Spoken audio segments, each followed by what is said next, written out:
لاپرواہی سے توبہ۔ یہ ان دنوں کا واقعہ ہے جب میری عمر 9 سال تھی اور ہم شہر سے ملحقہ ایک کالونی میں رہتے تھے۔ نانا ابو اور نانی کا گھر بھی ہمارے مکان کے قریب ہی تھا، تبھی مجھ کو وہاں جانا اچھا لگتا تھا کیونکہ ماموں کی بیٹیاں میری ہم عمر تھیں۔ میں روز ہی وہاں جاتی اور ان کے ساتھ کھیلتی، یوں میرا زیادہ تر وقت نانی کے گھر ہی گزرتا تھا۔ امی جان تعلیم یافتہ تھی، وہ سروس کرنا چاہتی تھی لیکن والد ان کو منع کرتے تھے، کہتے نعیمہ بیگم میں اتنا کما لیتا ہوں کہ گھر کا گزارا بخوبی ہو رہا ہے، تم گھر پر ہی رہو، بچوں کی دیکھ بھال کرو، تمہارے گھر پر رہنے سے میں اور بچے بہت سکون سے ہیں، ملازمت کر کے کیوں اس سکون کو تہو بالا کرتی ہو؟ بچے بڑے ہو گئے ہیں، یہ خود کا خیال رکھ سکتے ہیں، پاس ہی میری ماں کا گھر ہے، اسکول سے آ کر وہاں چلے جاتے ہیں، میری والدہ ان کا خیال رکھتی ہیں، ایسے میں اگر میں ملازمت کر کے کچھ روپیہ جوڑ لوں تو یہ ہمارے بچوں ہی کے کام آئے گا۔ سوچو میری تعلیم کا کیا فائدہ اگر میں ملازمت کر کے گھر کو فائدہ نہ پہنچاؤں؟ ٹھیک ہے تمہاری بات، والد صاحب کا جواب ہوتا، لیکن یہ تو سوچو کہ زیادہ فائدہ تمہارے کمائے چند روپوں سے ہے یا گھر میں رہ کر اپنے بچوں کو سکھ پہنچانے میں ہے؟ روپیہ پھر کما لینا، ابھی ہمارے بچے اتنے بڑے نہیں ہوئے، تمہاری مسلسل اور روزانہ گھر میں غیر موجودگی سے غیر محفوظ اور تتر بتر ہو جائیں گے۔ نہیں ہوگا ایسا کچھ، ساری دنیا کی عورتیں نوکریاں کرتی ہیں اور گھر بار کو بھی دیکھتی ہیں، میں سروس کروں گی تو ایسا کیا برا ہو جائے گا؟ آپ کے ذہن میں جانے کیوں اس قدر منفی سوچیں آتی ہیں؟ غرض بہت دنوں کے اصرار کے بعد امی نے ابو سے ملازمت کرنے کی اجازت حاصل کر لی اور خوش قسمتی سے ان کو بہت جلد ملازمت مل بھی گئی۔ وہ اب صبح صادق کو اٹھ جاتی، نماز پڑھنے کے بعد ناشتہ اور ساتھ ہی دوپہر کا کھانا بھی تیار کر لیتی، ہم کو ناشتہ کروا کر اسکول روانہ کرتی، اس کے بعد خود تیار ہوتی، والد صاحب بھی دفتر کے لیے تیار ہو جاتے، یوں دونوں گھر سے ساتھ نکلتے۔ والد صاحب اپنے آفس جاتے ہوئے امی کو ان کے آفس ڈراپ کرتے۔ ان دنوں میں 5ویں میں، مجھ سے چھوٹی بہن 4تھی میں، جبکہ بھائی دوسری جماعت کا طالب علم تھا۔ والدہ کے بقول ہم بڑے ہو گئے تھے لیکن ہم ابھی اتنے بڑے بھی نہ ہوئے تھے کہ خود کو بخوبی سنبھال سکتے۔ میں بھی ایک لاؤبالی لڑکی تھی، مجھ کو تو اسکول سے آتے ہی ماموں کی بچیوں کے ساتھ کھیلنے کی پڑی رہتی تھی۔ خوش قسمتی سے ہم تینوں بہن بھائی ایک ہی اسکول میں پڑھتے تھے، اسکول کا راستہ پیدل طے کرتے، چھٹی کے بعد واپس بھی پیدل گھر آتے، پڑوس سے گھر کی چابی لے کر تالا کھولتے، امی جو کھانا ہمارے لیے کچن میں رکھ جاتی میں پلیٹوں میں ڈالتی اور اپنی بہن اور بھائی کو کھلاتی، جھوٹے برتن سمیٹ کر باورچی خانے میں رکھتی، یونیفارم بدل کر گھر کو تالا لگاتی، چابی پڑوسن کو دے کر میں نویدہ اور شان کو لے کر نانی اماں کے گھر چلی جاتی۔ یہ ہمارا روز کا معمول تھا، ہم صرف چھٹی کے دن اپنے گھر میں رہتے کیونکہ اس روز ہمارے والدین کی بھی آفس سے چھٹی ہوتی تھی۔ امی سروس مل جانے سے خوش تھی اور ہم یوں خوش تھے کہ آزادی ملی ہوئی تھی اور نانی اماں کے گھر جانے اور ان کے وہاں تر زیادہ وقت کھیل کود میں گزارنے کو ملتا تھا۔ جلد ہی نانی نے احساس کیا کہ اس طرح بچے تمام وقت کھیل میں مگن رہتے ہیں، پڑھائی لکھائی میں دھیان نہیں دے پاتے۔ انہوں نے امی سے کہا کہ شام کے 6 بجے بچوں کو گھر لے جانے کو آتی ہو، ان کا تو سارا وقت کھیل کود میں گزرتا ہے، یہ نہ تو سپارہ پڑھتے ہیں اور نہ اسکول کا کام کرنے کو ان کے پاس وقت بچتا ہے۔ ہمارے گھر سے کچھ فاصلے پر اکیڈمی ہے جہاں درس کلام پاک بھی دیتے ہیں اور اسکول کا کام بھی بچوں کو کراتے ہیں، کیوں نہ ان کو میں وہاں داخل کروا دوں؟ امی بولی، شان تو ابھی چھوٹا ہے اور نویدہ اس کو سنبھالتی ہے، وہ اکیڈمی گئی تو شان آپ کو تنگ کرے گا، البتہ فریدہ کو آپ وہاں داخل کرا سکتی ہیں۔ یوں نانی اماں نے مجھ کو بچوں کی اکیڈمی میں داخل کرا دیا۔ امی ابو دفتر سے تھکے آتے، گھر آ کر کچھ دیر آرام کرتے اور شام کو میری ماں نانی کے گھر سے ہم کو لے جاتی۔ یوں ہم صبح کا تھوڑا سا وقت اور شام کے چند گھنٹے ہی ماں باپ کے پاس گزارتے تھے۔ جب میں اکیڈمی سے درس لے کر لوٹتی تو گلی کی بچیوں کے ساتھ کھیل میں مشغول ہو جاتی، کیونکہ جانتی تھی امی دیر سے لینے آئیں گی۔ جس گلی میں ہم کھیلتے تھے وہاں ماموں کے دوست اصغر کی دکان تھی۔ بچوں کے کھانے پینے کی چیزیں مثلاً ٹافیاں، بسکٹ، میٹھی گولیاں، جگ وغیرہ یہاں ملتی تھیں۔ ماموں نے اصغر سے کہہ رکھا تھا کہ میری بانجی فریدہ اگر بسکٹ گچک وغیرہ لینے آئے تو دے دیا کرو اور حساب لکھ لیا کرو، میں پیسے ادا کر دیا کروں گا۔ اصغر کے سامنے والی گلی میں ہی ہم کھیلتے تھے اور وہ ہمارے خیال بھی رکھتے تھے، ہم کو دور جانے سے منع کرتے تھے۔ جہاں ہم کھیلتے اس گلی کے اختتام پر آگے ایک میدان تھا جس میں جھاڑیاں تھیں، اس جگہ کے متعلق بہت سی باتیں مشہور تھیں، اصغر ماموں بھی ہم کو اس طرف جانے نہیں دیتے تھے۔ ہم ساری لڑکیاں چھوٹی عمر کی تھیں، لہٰذا خود بھی ہم ادھر جانے سے ڈرتی تھیں۔ ایک روز جب سب لڑکیاں کھیل کر اپنے گھروں کو چلی گئیں تو میں بھی جانے کو ہوئی۔ شام کا وقت تھا، میں اکیلی رہ گئی تھی۔ اچانک میری نظر جھاڑیوں کی طرف اٹھی جہاں مجھے ایک بھیانک شکل والا آدمی نظر آیا۔ اس نے میری طرف ایسے اشارہ کیا جیسے اپنی طرف بلا رہا ہو۔ میں ڈر گئی، فوراً بھاگ کر اصغر ماموں کی دکان کے تھلے پر چڑھ گئی۔ وہ بولے، کیا ہے گڑیا، کیا بسکٹ لینے ہیں؟ میں نے نفی میں گردن ہلائی کیونکہ گھبرائی تھی۔ میں نے اس طرف اشارہ کیا تو وہ آدمی وہاں سے فوراً چلا گیا۔ اصغر ماموں اس کو نہ دیکھ سکے لیکن مجھ کو سہما ہوا دیکھ کر پوچھا، کیا ڈر گئی ہو؟ میں نے اس بات میں گردن ہلا دی کیونکہ مجھ سے بولا نہ جا رہا تھا۔ تبھی انہوں نے کہا کہ آؤ تم کو گھر چھوڑ دوں۔ وہ نانی کے گھر تک میرے ساتھ آئے اور دروازے پر چھوڑ کر چلے گئے۔ گھر آ کر میں نے اس بات کا ذکر نانی سے کیا کہ میں نے کچھ بھوت جیسا آدمی دیکھا تھا۔ وہ بولی، بھوت سے مت ڈرا کر، بھوت آبادی میں نہیں رہتے۔ البتہ ویرانے میں مت جانا، تبھی تو منع کرتی ہوں کہ دیر تک لڑکیوں کے ساتھ مت کھیلا کرو اور جلدی سے گھر کو آ جایا کرو۔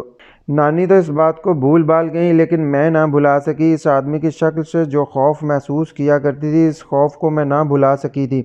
یہ ڈر تو میرے دل میں بیٹھ گیا تھا۔ ہماری اکیڈمی یا اس کو مدرسہ کہہ لیں، اس کا وقت ظہر سے عصر تک تھا۔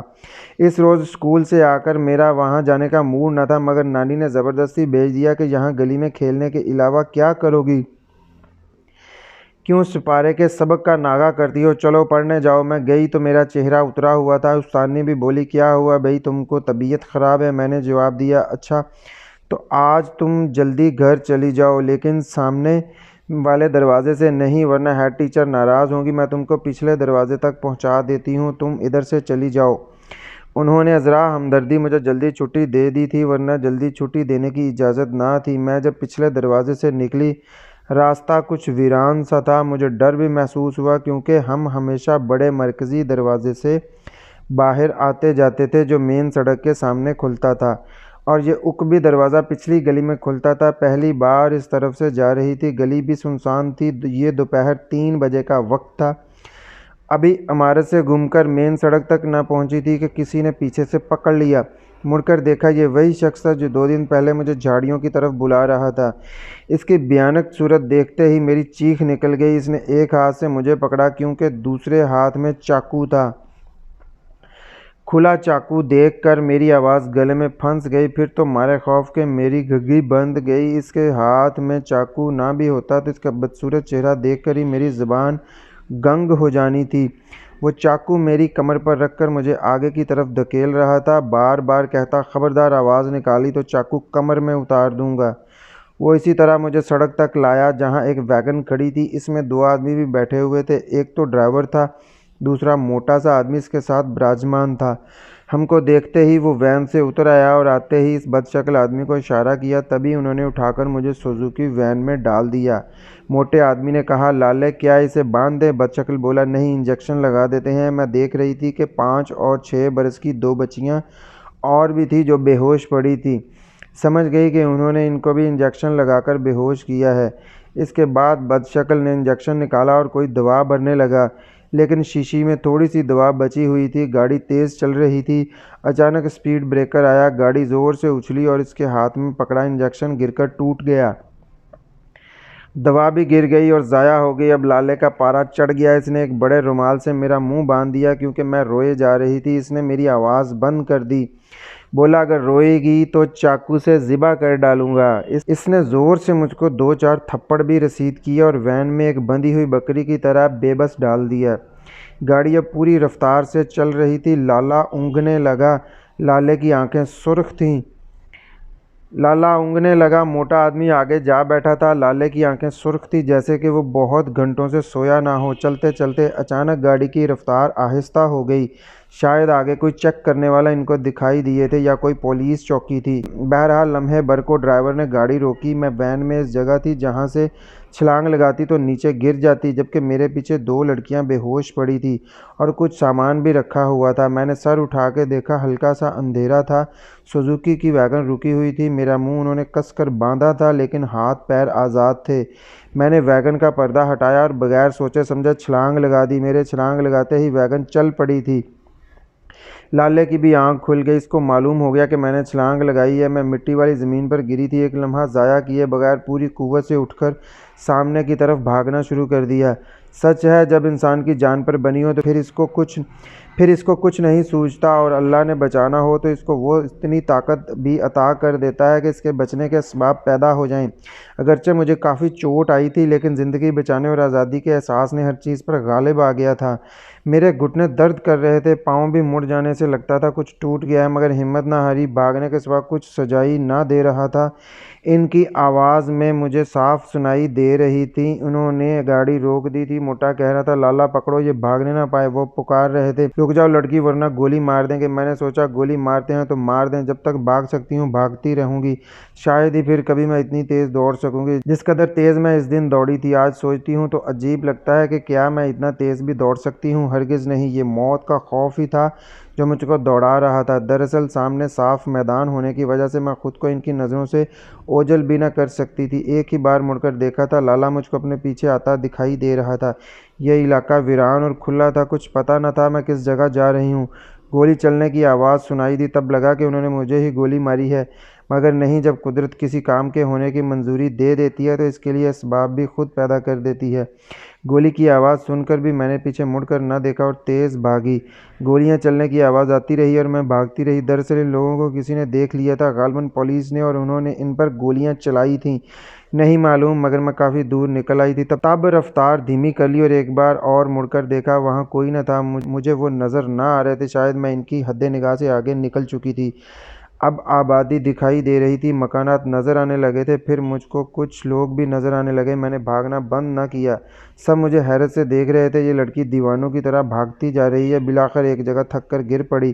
میں نے ادھر ادھر دیکھا تو علاقہ جانا پہچانا لگا۔ میری سانس اکھڑ چکی تھی اور دل کسی تیز رفتار انجن کی طرح دھک دھک کر رہا تھا۔ ایک عورت میرے قریب آئی۔ اس نے پیار سے پوچھا، بچی کیا بات ہے، کیا ہوا ہے تجھے؟ اس کی آواز نے سکون دیا۔ آواز جانی پہچانی لگی، دماغ پر زور دیا۔ یہ میری خالہ تھی۔ اس نے کہا، فریدہ اس وقت ادھر اکیلی آئی اور یہ کیا حالت تم نے بنائی ہوئی ہے؟ تیرا منہ کس نے باندھا ہے؟ انہوں نے رومال کی گرہ کھول کر میرے منہ کو آزاد کیا تو میں خالہ انجو کہہ کر لپٹ گئی اور رونے لگی۔ انہوں نے مجھے بازو سے اٹھایا اور گلے سے لپٹا لیا، سہارا دے کر اپنے گھر لے گئی جو قریب ہی تھا۔ یہ راستہ، یہ گلی، یہ جگہ میرے لیے انجانی نہ تھی۔ کئی بار امی اور نانی کے ساتھ یہاں خالہ کے پاس آ چکی تھی۔